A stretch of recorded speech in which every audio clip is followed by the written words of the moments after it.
What is up, everyone? Happy Monday night. It's your boy Brandon coming to you from the Nest Podcast, and this is episode 130, Changes Ahead. With me, as always, is my boy Zach. Zach, what's up, man? How's it going? Going well, man. We made it through another week, and this is officially Super Bowl week. Yes, sir. We just came off the virtual Pro Bowl thing that they put out there. I guess every year the Pro Bowl has progressively gotten worse. This year's Pro Bowl takes the cake. Did you catch any of that crap that happened over the weekend? Not a second of it. Not a second of it. I tried to tune in for a few minutes, but I was like, what? There's not even anything really going on. Like, what is this? For those that aren't in the know, apparently since coronavirus and all that stuff is still running rampant around the league, they decided they could play a full schedule of NFL football, but not the Pro Bowl. They couldn't risk it playing the Pro Bowl. So they had a virtual Pro Bowl in which they had Madden 21, had the roster set up for Madden 21, and they simulated the game. Wow. How exciting. Riveting. I guess in a way this does reduce the wear and tear on the players, mitigates the risk of injury and things like that. But gosh, for fans, that sure is boring. We want to watch football. We want to see actual football. But do you think this could be a trend that actually continues? I'm wondering if they're even just going to get rid of the Pro Bowl as a whole. I mean, no one's cared about it for a long time now. The players, it doesn't really mean much for them. It's just become a joke at this point. Yeah, you're probably right about that. It does seem like the Pro Bowl is something that was a thing of the past. It doesn't really seem like a lot of people really care too much about it anymore. But it is what it is. That being said, after the Pro Bowl, of course, you move into Super Bowl week, and it doesn't even really feel like it's Super Bowl week to me. I don't know if it's me personally because the Patriots weren't even in the playoffs this year, and it wasn't that exciting of an offseason for me or a postseason. Maybe that's me being a little bit bitter because my team didn't make it for the first time in 2 decades, but it is what it is. I was trying to see if maybe it was just me feeling like that, but I went out to all of my usual sports websites when I was preparing this episode and preparing what I wanted to talk about, and I had to search for anything about the Super Bowl. Like it's not making headlines anywhere, so it definitely doesn't feel like it to me. What about you? Do you feel like this is Super Bowl week? Yeah, it's definitely got a weird feeling to it. I don't know if we're just in a weird space because of COVID or whatever. This entire year was weird. I don't know if that's just kind of carrying over to the beginning of this year, but yeah, I think you're onto something there. I know that the Super Bowl is happening on Sunday, but I'm not necessarily excited for it. I'm sure we'll all watch the game, but I'm not like pumped up and ready for it or anything. Yeah, I don't know, man. It just has a very different vibe. And, you would think with it being Brady and Mahomes and everything that they've got going on with that the NFL really wanted to push this as, the passing of the torch bowl and stuff like that. But I think it's going to be the lowest watched Super Bowl in recent memory. Yeah, it very well could be. I definitely think that this is going to be one of those things that we look back on and we're like, wow, that was a huge flop. Right. But who do you think has the most to lose in this game, though? Obviously there's going to be a winner. Either Brady's going to get number 7 or Mahomes is going to get number 2. Whose legacy do you think ultimately is going to take the biggest impact if they lose? I don't know. I mean, maybe Kansas City. I don't think that Tom has very much to lose here. He went to a brand new team that his very first year went to the Super Bowl. That's, a win in and of itself. Sure. I mean, I don't even think that the Chiefs have much to lose. They're going back to back, and they potentially have the ability to win 2 Super Bowls in a row. And if they don't, whatever, they still made it. They had a good season. I don't know if anyone's going to lose a whole lot for this Super Bowl. See, I think that it will be the Chiefs that have the most to lose in this one because, Brady's been to, this is his 10th Super Bowl. He's lost a few of them or whatever, but he's won 6 of them. Mahomes still needs 5 to even tie that or whatever. But this is most likely the only time that Brady and Mahomes will square off in the big game. And if Mahomes can't beat Brady and the one opportunity that he has, there's a good chance that that'll always be remembered of, oh, well, he wasn't able to beat Tom Brady in the Super Bowl, so he's definitely not the greatest of all time. And if this is supposed to be a passing of the torch type game and Brady walks out as the victor, then there was no torch even passed. Yeah, that is a good point. If Tom does end up winning and then retires in a year or two or however long he's going to play, I saw a thing today that said he would have no problems, I'm paraphrasing, with playing when he's 45 or older.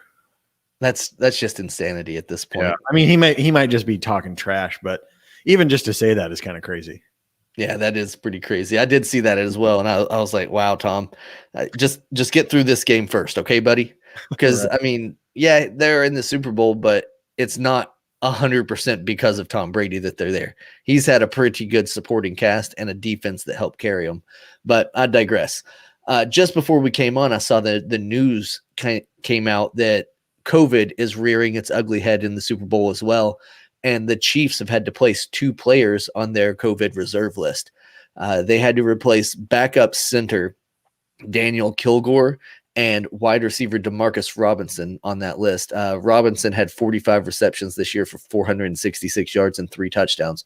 So it's not like he was one of the prime weapons that they utilized, but that's taking another playmaker out of the offense there for Kansas City. So do you think that's going to ultimately be something that's going to impact the game, or is that just a non-issue whenever you've got Tyreek Hill and Travis Kelce? Yeah, I think they're okay. I mean, if their starting center goes out, then they're kind of screwed because that's not an easy position to just fill with whoever's on the bench. But I think their wide receiver is fine as long as they don't have to do like contract tracing type stuff where it just so happens to be that this guy was in direct contact with Tyreek Hill or something like that. Or they make them play like the Browns did without any of their starting wide receivers. Right. That would be a pretty big deal, I guess, going forward. That would be a bigger story, and maybe we would actually see some Super Bowl headlines. But instead this week, what we got to see were headlines about a blockbuster trade that happened in the NFL between the LA Rams and the Detroit Lions. Of course, everybody out there, I'm sure, has already heard about it, but the Rams get Matt Stafford from the Lions. The Lions get Jared Goff. The Rams 3rd round pick from 2021 and a 1st round pick from 2022 and 2023. The Rams do not have a 1st round draft pick until the 2024 draft unless they trade that away in the next 15 minutes. So they've mortgaged their future on Matt Stafford coming into town. And, while the Rams, they do have a pretty decent receiving core with Cooper Kupp and Robert Woods. They've got some good young running backs out there. Now they're adding Matt Stafford, who's thrown for 4,000 yards 9 times in his career. What do you think about this deal? Is this a good deal? I think time will tell on this one. We have no idea what Matt Stafford is capable of outside of Detroit, which he's had to play with terrible teams almost his entire career. The only thing I can say is that this is his shot. If he wants to be one of the big time quarterbacks that we all remember, this is his chance to do it. Obviously, I don't think anyone gave him a chance in Detroit, especially when Megatron left. Those days of wanting to make something happen in Detroit are obviously long gone, and this is his time. I mean, he's either gonna do something with it or not, and only time will tell, in my opinion. I have no idea how to gauge what he's going to be like because he's just been stuck in that team for his whole career. Yeah, I kind of agree with you, Zach, but I look at the scope of how many teams were interested in Matt Stafford. It's been reported after the fact now that there were about 9 teams that expressed some kind of interest or put an offer on the table to trade for Matt Stafford. So that tells me he was pretty desired around the league. Some of the teams that were interested, obviously the Rams, but the Washington football team, the Panthers, the Colts, the 49ers, and the Broncos all reportedly made offers. They all said, hey, we'll trade you this, or whatever to get to him. And then it's also been said that the Patriots, the Bears, and the Jets checked in to see what they were looking for as far as a potential return. So that tells me that a lot of these teams out there, they wanted to get a piece of Matt Stafford. They wanted to see if they could bring them into to their team and make them fit their schemes. Not so much on the Jared Goff end. Not too many suitors for him. Yeah, his draft stock has just absolutely plummeted. He got that huge deal and then obviously went to the Super Bowl and couldn't do it. And then after that, it's been terrible for him. He was even benched several times this year. Yeah, I mean, and after the fact for him, rumors have surfaced that Coach Sean McVay was not a big fan of him because a text thread was leaked between the Rams players in which Goff said that he wanted to pipe McVay's girlfriend.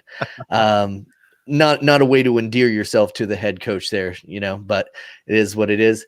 Like you said, he has fallen off the map in recent years. So I'm wondering, is he going to be kind of a bridge gap quarterback for the Lions? They've got the 7th overall pick in this coming up draft. Plus they've got first round picks from the Rams for the next 2 years. Very well could be an expensive bridge there in Detroit. What if they pick a quarterback with the 7th overall pick this year and kind of force Goff to be a mentor? I could definitely see them going that route. Obviously this was a guy who they could just plug in place of Matt Stafford and he could play, and then they could do whatever they want with all these draft picks that they've acquired. I fully expect them to draft a quarterback in the next year or two, and Goff will just kind of be that mentor role and play if he needs to, but they're definitely looking to hire a new kid to take the reins there. It'll definitely be interesting to see what happens there in Detroit for sure. But what that also, something that I'm interested in, what that tells me is that a lot of these other teams that I mentioned that showed interest in Stafford, maybe they're not too sold on their starting quarterback right now. The Panthers, they expressed interest. They put a deal out there to try to get Stafford. They just paid Teddy Bridgewater last year in free agency. They paid him big money to come and be the quarterback. Now they're already shopping someone else. 49ers looking to move on from Jimmy G. They traded the Patriots and gave up a lot of draft stock for him. They're already looking to move him on. And the Broncos are giving up on Drew Lock. The Jets are certainly entertaining more options right now than just Sam Darnold or potentially drafting Justin Fields if they're kicking the tires on a Matt Stafford deal. So the Jets aren't sold on either one of those guys. What does that say about them, and how does that impact those players going forward, knowing that their team has absolutely no confidence in them? Yeah. A few of those names on that list are definitely probably in a hot seat, especially Drew Lock. I don't expect him to be on a football team for much longer unless he just ends up on some crappy team or something and they kind of go that route. But there's a lot of guys that are not solidified in their teams because they're just not playing up to par. Well, if guys like Blake Bortles can continue to stay employed in the NFL, I'm sure somebody like a Drew Lock will at least have another couple seasons, but it is what it is. We'll see what actually happens whenever it's all said and done. Yep. Let's see. Do you have anything else you want to add about that trade? Because that was a blockbuster and it seems like everybody has been talking about it. Yeah. I mean, it's interesting. I don't know really who won that trade. Obviously, the Rams got a better quarterback than they have currently, but the Lions got some amazing draft picks. I mean, 2 first-rounders for the next 2 years and then the 3rd rounder. That's huge. And obviously, they'll probably have one of their own first-round picks to play with. So I think that was a pretty good trade for both teams. It'll all kind of work itself out once we see how Matt Stafford plays with the Rams, but it's definitely a step up from Jared Goff. So I think both teams kind of made out in that trade. Yeah. And, a couple weeks ago, the Lions announced that Dan Campbell was going to come in and be the new head coach there. They got rid of Matt Patricia in the middle of the season.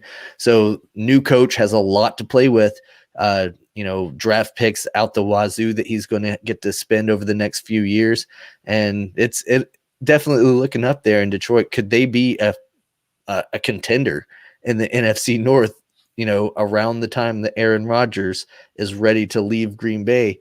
Could we see the emergence of the Detroit Lions finally being an NFC North powerhouse, dare I say? That might be a bit of a stretch. I could definitely say that they're probably going to be a lot more competitive than they have been. Yeah. It honestly all depends on who they draft and how they play. Obviously, I'm assuming that they're going to try to use these big draft picks to bolster their team, and you got to see what they can get. So a lot of stuff is up in the air for that team, but it at least is looking up. I mean, they can only go so low, and I think the Lions have almost reached that low point, and I'm assuming that their fan base is just absolutely not happy with their team for the past few years. So this might be a chance to turn things around. I saw a graphic that said something about in the last 25, 30 years, whatever it was, there are only 3 teams in the NFC that have not made it to the NFC championship game, and the Lions were one of them. Ironically, the Cowboys were also on that list. But after the Stafford trade, that made me question a lot of other things going around the league, most notably the Deshaun Watson rumors. If Stafford was worth a starting quarterback plus 3 draft picks, 2 of those being first rounders, what can teams expect to have to pay for Deshaun Watson's services? Because I think everybody with a brain would say that Deshaun Watson's far and away a better quarterback and a better option than Matt Stafford. So what do you think would be the price for Deshaun this season? Man, it's going to be sky high. It's going to be just every freaking pick you have for the next 3 years or something. I mean, pretty much. I kind of think that the Rams overpaid a little bit for Matt Stafford. Man, those first round draft picks are going to hurt them in the long run, I think.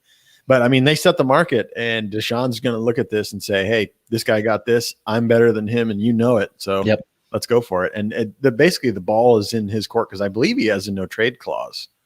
Yeah, basically just pick wherever he wants to go. And Stafford had pretty much that same deal, and it's being reported now that he said that he would go anywhere except to the New England Patriots, which I thought was pretty interesting. And looking back on it, I don't think Bill Belichick was going to mortgage the entire future on a 32-year-old quarterback that's coming off of a broken back, but It is what it is. Right. I agree with you, though. I think Watson is going to demand a much higher return. I saw one NFL insider say that it's estimated that he would get 2 first-round picks, 2 second-round picks, and 2 active players.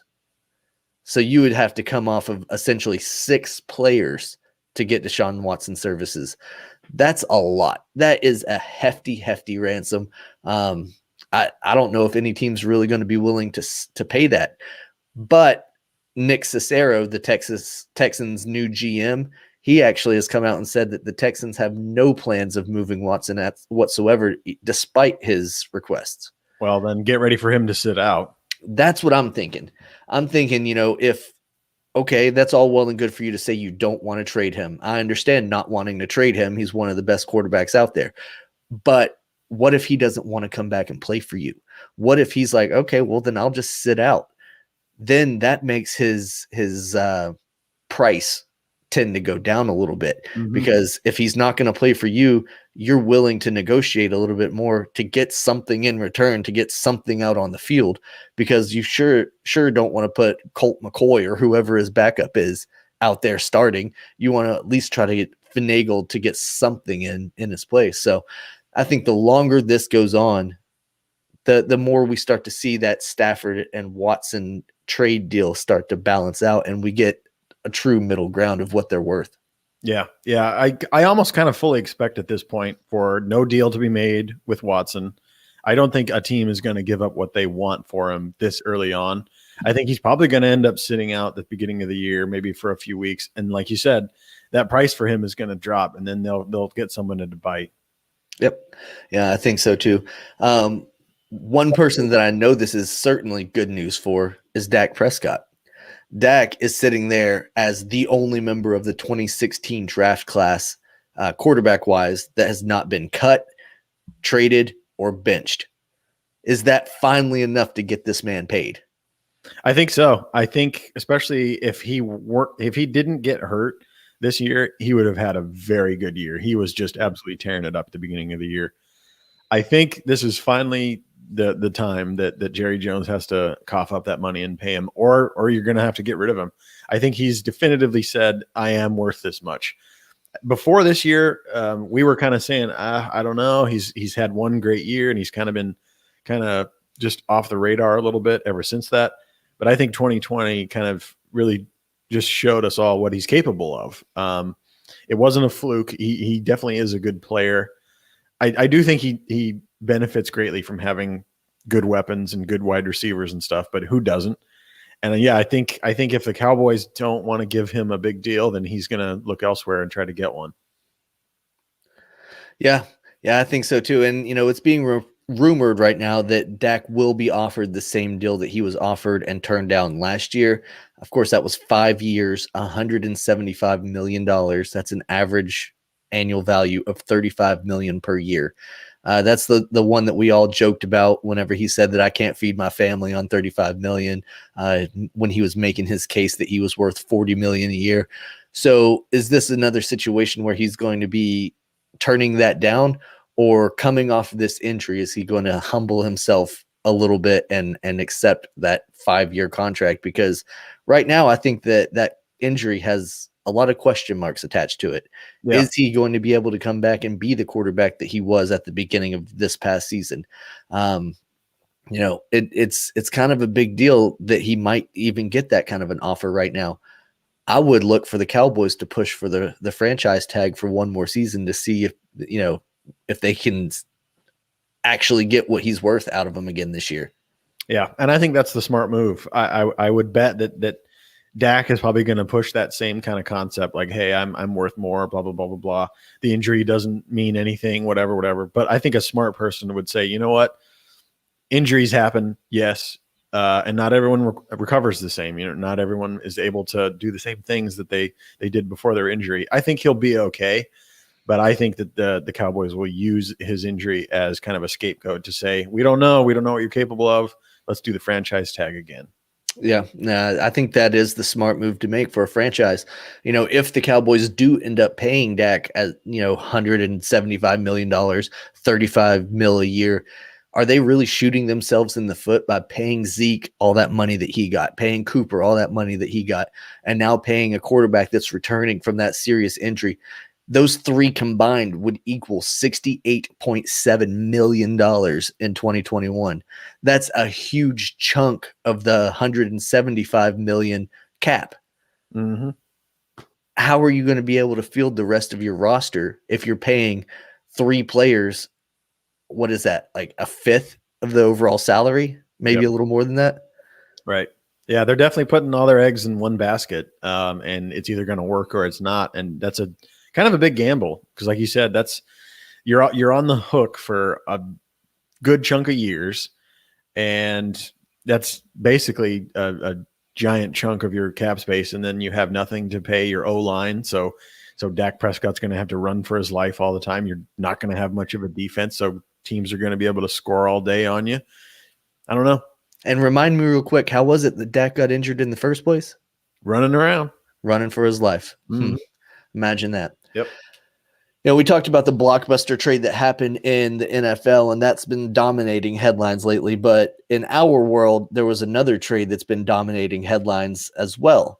And Zach, I know you're a huge fan of this trade that went down, and I'm talking about Nolan Arenado to the St. Louis Cardinals. Take it away, Zach. Man, I'll tell you what, I've been on cloud 9 ever since I heard about that. I've been watching his highlight videos. I've watched interviews of him, which there's not that many of. I've read articles about him.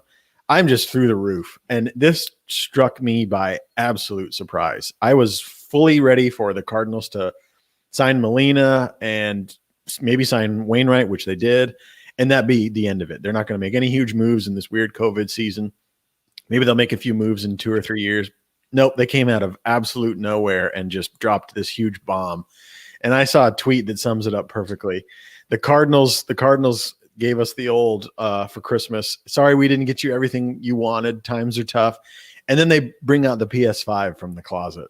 And that is exactly what they did. I mean, this is just an absolute amazing trade that they were able to pull off. I know I sent you the screenshot that I found where it was talking about the rumors that Arenado was going to be coming to St. Louis. And you're like, don't do that to me. Don't give me false hope. And then maybe 10 hours later, you had sent me a text with the tweet that it was a done deal. And I was like, oh man, this is crazy. But the details are what got even crazier on this deal. Not only did the Cardinals get one of what I've been saying for years now, a top 5 player in the entire league, they also got $50 million from the Rockies. What was that about? Oh man, that's insane. I mean, obviously, clearly the Rockies are taking a hit, and I'm sure the COVID season was terrible for them. They're obviously a small market team, and they most likely rely on ticket sales, and they're under huge contracts with Blackman and Arenado, and they had to get out from under them, and this was the only way that they could do it. And people are going to say that this was a terrible deal, and the Rockies, are idiots for doing this. There's only so much you can do when you literally can't afford these huge contracts that you offered to players and they signed them. So this is just their way of getting under that contract. There's nothing they could really do. And the Cardinals bit at the right time and offered it up. And that's just the way it is. Yeah. Talking about that big contract that Arenado signed, we have to rewind the clock to about 2018 offseason, whenever he signed his extension with the Colorado Rockies. That was the same time that Manny Machado got his big deal. That was right after Mike Trout got his, record-setting deal, and right before Mookie Betts signed his big deal. So, 8 years, what was it, $300 million, something like that he signed there in Colorado. That was the richest prize that they had ever handed out. And they were coming off of back-to-back postseason years. Arenado said that he wanted to constantly play for a playoff caliber team. He wanted to always be in the playoffs. He wanted to be on a winning franchise. And then after they gave him that big money, they've pretty much sucked it up ever since. Yeah. And I think that was the catalyst for Arenado being like, okay, I'm ready to go. Trade me to somebody who's going to be a winner. And they couldn't afford him, like you said, the COVID season, the lack of ticket revenue and stuff like that. It all led to a perfect storm for the St. Louis Cardinals. What did your boys have to give up in order to get him? I mean, we know you guys get Arenado and the $50 million to help out with the salary offset, but what did you have to give up in return? We gave up a few prospects, and they weren't any of our top prospects. The only guy that I'm aware of is Austin Gomber, who is currently a relief pitcher, has a potential to be a starting pitcher. We kind of thought that he may or may not be the number 5 starter this year. Okay. And that's really it. The other guys, I don't even know their names. So they're really no one on our radar as far as Cardinals fans. We didn't have to give up Dylan Carlson. We didn't have to give up Nolan Gorman. We didn't have to give up Matthew Liberatore. Those are our basically top 3 prospects right now. So it was one of those deals where the Rockies were just basically like, we have to get out from under this, and we'll take whatever you can give us. And that's what they decided on. And it's a crazy deal when you think about it. The Rockies are giving $50 million, and like you said, one of the best players ever for prospects. I mean, I've been saying for years now that no one is a top 5 player in the entire league. And, you mentioned Charlie Blackmon earlier. It makes me think that he might be on the move next, because that's another pretty lofty contract that they have. And who knows, maybe Trevor Story has to pack up and go somewhere else as well, because that's another one of those players that they can't afford now. Yeah, he's hitting free agency at the end of next year, and I'm assuming he's going to want maybe not a huge contract, but he's definitely going to want some good money. And it doesn't seem like they're going to be able to afford anybody. I think the Rockies kind of shot themselves in the foot by going all in on their position players and not really boosting their pitching. But it's one of those things. It sucks to see. I feel for those fans. I'm sure Coors Field is a really cool place to go, but that's it's a small team. They're kind of like the Indians. They had great players, but there's just not enough money floating around to keep them. One of the cool fun facts about that stadium is, obviously Denver is the Mile High City and all that stuff. There is a ring of seats around the entire stadium that are purple, and those purple seats are at the exact mile high mark. I thought that was a pretty cool little tidbit. In other baseball news, it's sad to say that Dustin Pedroia officially announced that he was retiring today after 14 years in the big leagues, 17 years overall with the Red Sox organization. What can you say about PD? He's been with the Red Sox his entire career. He gave up his last year of his contract pay. In 2021 was the final year of his 8-year extension that he signed, worth $12.125 million. So that he walked away from a lot of money. I'm sure the Red Sox are greasing his palms in some way, but that should free up a little bit more cap space for them, which may be a silver lining for Red Sox fans and may be good going down in the future. This also opens the door for Kike Hernandez to be your everyday second baseman in Boston. He was just recently acquired in free agency, coming off of the Dodgers organization and stuff. Never really had a chance to be an everyday ball player, but now he's got that chance, or at least be in a platoon with somebody like Michael Chavis there in second base. And I look for Dustin Pedroia to stay around the ballpark. I think that he'll eventually move into some kind of a coaching role or something like that. Yeah, I could definitely see that too. That's a guy whose career was sadly cut short by injury, and he just could never really get over that. And it sucks to see. I hate to see a good player kind of get screwed over by an injury. Yeah, the injury that you're talking about, of course, is in 2017 when Manny Machado slid in to second base while Dustin Pedroia was covering, went in, spikes up, caught him in the knee, and he was never the same after that. He finished out the 2017 season. He hit nearly 300 in that season, which is pretty impressive for a dude that was doing it on half a leg, essentially. And then after that, for the 2018, 2019, and 2020 season, he only totaled playing 9 games, and it was never the same for him. PD, I found out today that Pedroia had a partial knee replacement in December, and that was done out of necessity because he couldn't even walk without feeling pain in that knee.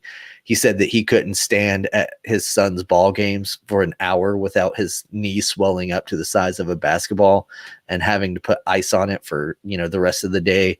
He said now after the partial knee surgery, or not partial knee replacement, he can actually walk without pain, which is amazing for him, but he'll never be able to run again. And he kind of joked it off. He's like, who needs to run anyway? But, being a baseball player, you do need to run every now and then. Right. That's funny. So that led to him, ultimately retiring, knowing that he can't run, he can't perform the way that he wants to. And you could tell that it really impacted him. And, he was emotional about it and wasn't his normal jovial self, even though he tried to poke fun at some stuff. But yeah, crazy. 2007 Rookie of the Year, 2008 MVP, 3-time World Series champ. He's done. He hangs it up. Right. Do you think he makes the Hall of Fame here soon, or do you think he has to wait a little while? No, I actually don't think he makes it. Oh, he's a great player. He was a great player, but he only had 14 years of service. Yeah, he had the accolades early in his career, but he did have a pretty difficult time staying healthy throughout his career. I don't have his entire resume out in front of me right now, but just off the top of my head, I don't think he's a Hall of Famer. That sucks. Yeah, it is what it is. A lot of guys that are good players, they don't make it as a player, but they'll eventually make it as a manager to the Hall. And I think he definitely is that type of guy because he understands the game and he knows the game. And he's been credited for fixing more of the Red Sox pitchers than the pitching staff has, because from second base, he could sit there and see like, oh, dude, whenever you were on 3 weeks ago, your arm angle was up here. Right now it's dipping down and you're tipping pitches and stuff like that. So he has that kind of an eye and that level of detail. He was the type of guy that would show up at 3:00 in the afternoon for a 7 p.m. game and be dressed, ready to go. He was just that kind of guy. And anybody that's saying anything about him online, they'll talk about his grit, the way that he played. He was a dirt dog. He wasn't afraid to get dirty in the field. And he was just an all-around hustle player. And, he was that kind of guy day in and day out. He was the first one at the ballpark, last one to leave. but in my opinion, not a Hall of Famer. Yeah, that sucks. And you got to think if he hadn't been injured, I bet you he probably would be. Maybe. Yeah. Maybe if he would have gotten to play 18, 19 seasons in the bigs or whatever, maybe that would have eventually led to something. We got Brad commenting on here. I would be interested to hear what he has to say about PD as well. Brad, we're talking about Dustin Pedroia retiring today, and Zach asked if he had the potential to be a Hall of Famer. And he's agreeing that he won't be a Hall of Famer. So yeah, there you go. There's two Red Sox fans for you saying that Dustin Pedroia is not a Hall of Famer, but he is a Red Sox legend. I will go as far as to say that he'll probably have his number retired by the Red Sox. Number 15 will be up in the rafters. Yeah. Yeah. You got to think that he's probably one of their best second basemen to ever do it. There you go. Brad agrees with that one as well. I guess two is enough for a consensus for me. Yeah. If we were making the decisions, Brad and I, that would already be set in stone apparently, but it is what it is. Another thing that I wish that I had some kind of control over would be the MLB and the way that they are going to run this next season. The MLB recently submitted a proposal to the Players Association to include designated hitters and to include an expanded playoffs, and that was promptly shut down. So the MLB proposed another proposal in which they are shortening the season to 154 games vice 162. Spring training would be delayed until late March, and it includes expanded playoffs, which means more teams would make the playoffs, more playoff money, and the universal DH. It's being reported that the union is deliberating it, but rumors are suggesting that they might refuse it again. What do you think they're trying to do with this whole back and forth before the season gets started? I think they want their whole full 162 games. And I think if they want to do expanded playoffs, then they're going to have to cut the players a piece of that pie. I don't think that the players want to give up any more than they already do per se, so that the owners can get more fans in the stands or whatever for playoff time. I think that the ball is in the players' court here. I mean, there's no excuse for not starting on time. The NBA started on time. The NHL has already started. Football has basically gone on without much of a big, to do for COVID stuff. Some teams have had to reschedule games or whatever, but they started, they finished. There's no excuse here for MLB. They've had this entire year to prepare for the start of this season. And I think there's really no bargaining here at this point. They're going to have to wait, I think, if they want to do the expanded playoffs and all that stuff that they keep yammering on about. They're going to have to wait and put that into a CBA. And I think that's what the union is doing. Like, we're not just going to let you push what you want onto us without a chunk of it, and you're going to give us something for it. And I think they're I think they're 100% correct. I side with the players on this one. Give me a reason to delay for a month. I don't think you have one. No, and I think that ultimately when the players do refuse this most recent proposal, they'll end up starting spring training on time, and it'll go off the way that it's intended to go. But it is interesting that the MLB league office is trying to shorten the regular season by expanding the postseason. They're saying that, you'll only play 154 games, but you'll get paid as if you played the 162. But you're also potentially going to have to play more playoff games, which, to your point, that's more playoff dollars for the owners. That's a better trade-off for those owners. Instead of playing those regular season games, they get more postseason money, more postseason revenue. It's crazy. It's weird. I kind of get it. Like, I think that expanded playoffs may be better for fans to watch, especially for those teams that kind of are on the edge and don't really make it.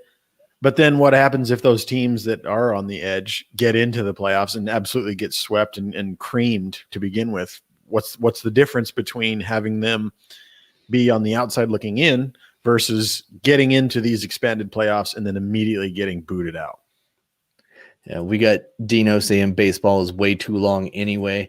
But if you look at it, the calendar goes from late March to October. So we're looking at like 6 months of calendar time. NFL football goes from August to February. Mm-hmm. How many months is that? Right. And you only watch 17 games and then plus playoff games. Exactly. The only difference is the number of games.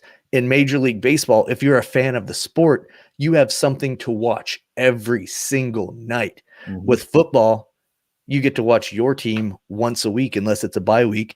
And even then, you can get to watch a couple of other games here and there. It's not that it's too long. It's just that you're not a fan. Right. I maybe watch 2 or 3 games a weekend of NFL, mainly because, I mean, they're all at the same time. So you can only watch a few. And you've got maybe a 12 o'clock game for me, 12 o'clock, and then a 3 o'clock, and then the Sunday night football game and Monday night football. So maybe you get 3 or 4 games out of a weekend.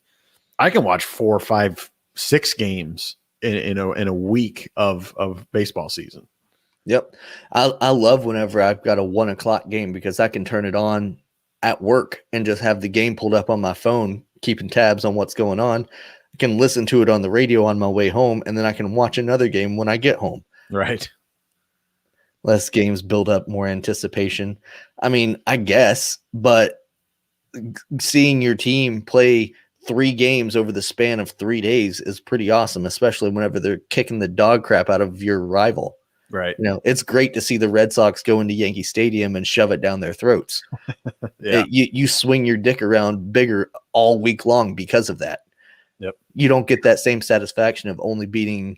Let's see, he's a Browns fan, so you don't get that satisfaction of only seeing your team beat the Steelers once. Sure. It's almost comparing apples to oranges. Like, clearly the NFL cannot play more than once a week, and probably once a week is a shit ton, especially for those guys who have to play a Monday night game and then a Sunday night game or a Thursday night game or whatever. That's taxing on their body. So they can't really play more than they already do. And baseball is a less taxing sport on the body. So they get to pack it in there. And it's a more accessible sport, in my opinion. To go to a football game is a huge to do. You know, it's a gigantic stadium. It's always full. You can go to a baseball game and it might be full or whatever, but you can get in. I mean, tickets are available. It's not like it's a hard thing to get into. NFL games are a whole different story. You know, speaking of more accessible and things like that, Brad brings up a good question. What about Manfred hiring all these people? First, he hired Theo Epstein, and then Ken Griffey Jr., and then he's added about 5 more guys that he's added over the past few weeks or whatever. I'm actually intrigued by that. It seems to me like Manfred is starting to realize that he's not all that as a commissioner, and he needs help. And guys like Theo Epstein, who have been rumored as a guy that could come in and be a commissioner, guys like Ken Griffey Jr. that have the support and the respect of the Players Association, bring them in the league office. That's a good, balance, a good person to have in there to be like, okay, I need you to talk to the Players Association. I need you to go talk to Tony Clark and try to smooth this out. It's very interesting to me that all this is happening. I actually had it in my notes here, Brad, that I wanted to talk about the Ken Griffey Jr. hiring specifically because he is now going to serve as the senior advisor to the commissioner, and his job will entail that he consults with MLB regarding baseball operations, youth development, and diversity. Now, Zach, last week you and I were talking about how they could continue to grow the game. In what ways should they be changing to make it more accessible, make it better for kids specifically. And then later that week, they go and hire the kid himself, Ken Griffey Jr., to come in and be working with youth development and diversity. How do you improve youth development and diversity at the same time? You make youth leagues more affordable and easier for low-income inner-city players to participate. I think somebody has been listening to our podcast at MLB league offices, and they're like, that's not a bad idea. Let's bring somebody in that can make this happen. Yeah, seriously. Honestly, we're not looking for just a big to-do here. We just want credit where credit is due. If you're out there and you work for Rob Manfred, just give us a shout out. That's all we're asking for. I mean, clearly this idea was just absolutely stolen from our show, unless somebody out there is as smart as we are, which I don't know. But I mean, this is an absolutely great hire. I mean, I can't think of anyone better to ask how the hell do we fix baseball than Ken Griffey Jr.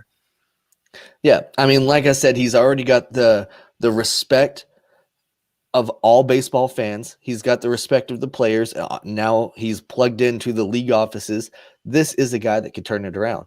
Theo is another guy that is a great hire to bring into those league offices. You know, he's responsible for the 2004 Boston Red Sox breaking the curse. He's responsible for the 2016 Chicago Cubs breaking their curse. He's beloved by two of the most large, biggest fan bases in the entire Major League Baseball.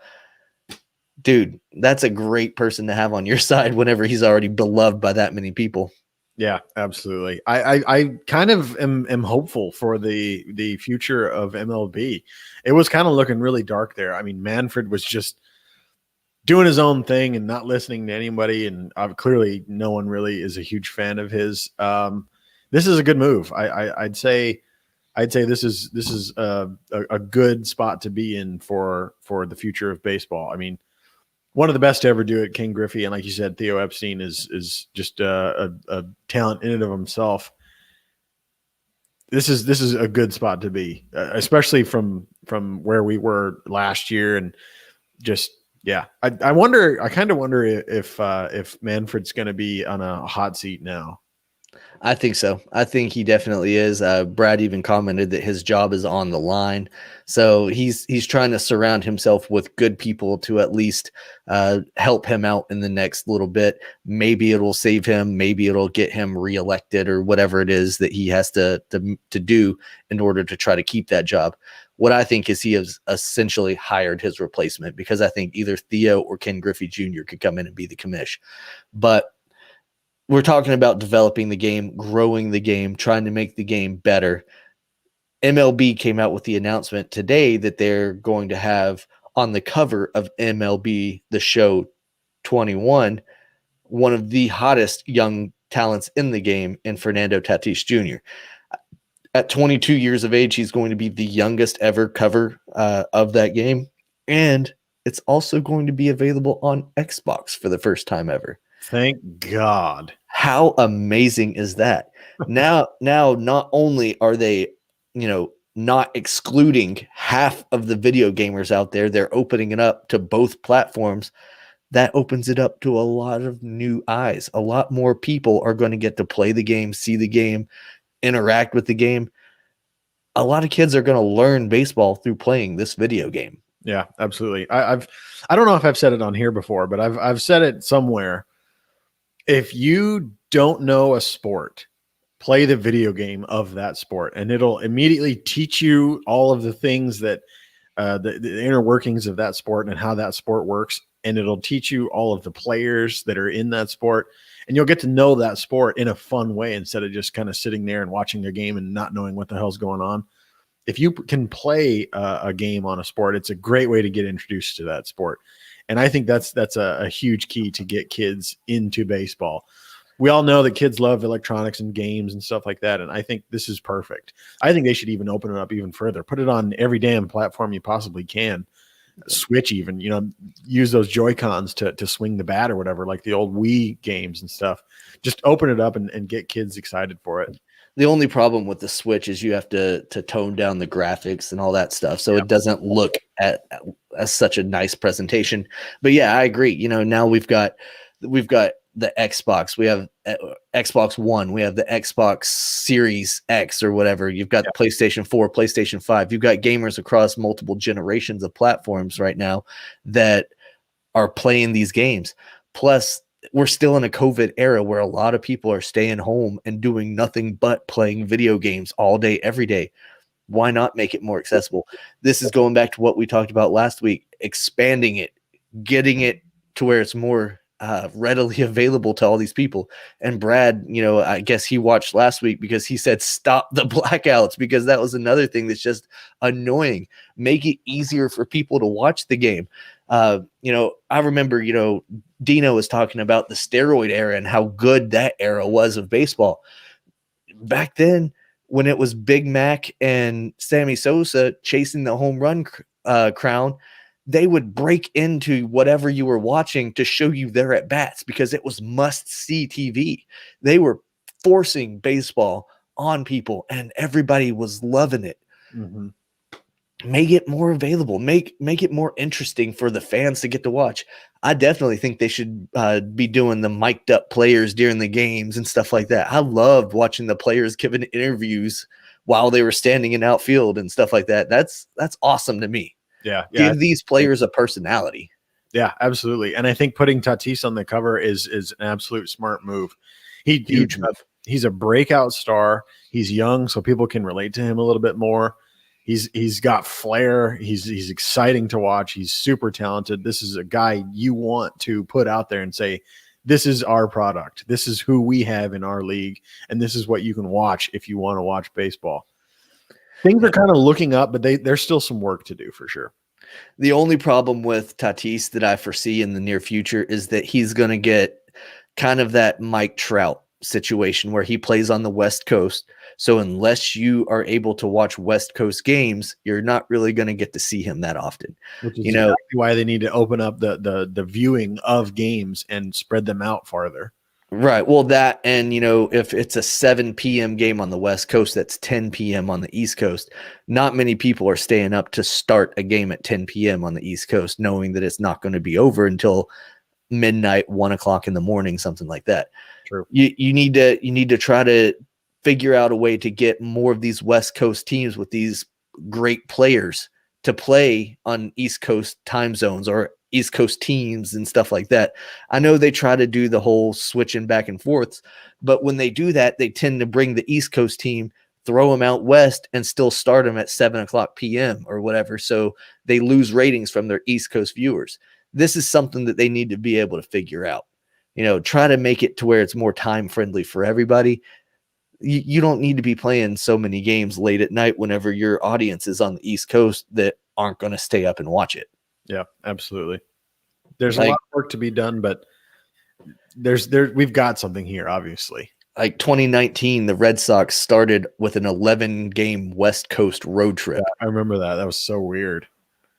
How wild was that? They started in Seattle, then they went down to Anaheim, then they went to Arizona to play down there, and it was just the ratings were down. The whole season was just like off to a bad start. Of course, the Red Sox started losing right out the gate, so that was not a good start anyway.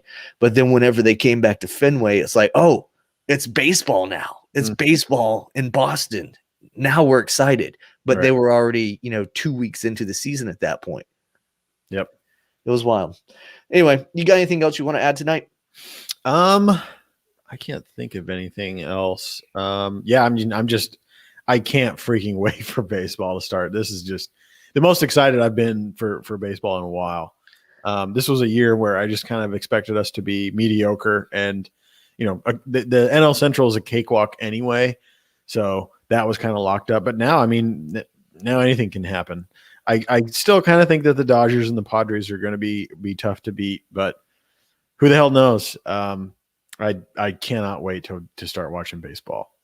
How fun was it that during Super Bowl week we spent 30 plus minutes talking about baseball? Yeah, it is fun. That goes to show you how much people actually care about this Super Bowl and how it's just kind of a bleh, but we will be on tomorrow night at, what was it, 5:30 that we're going on to the Big Baby podcast to talk to Big Baby about the Super Bowl and about all things football.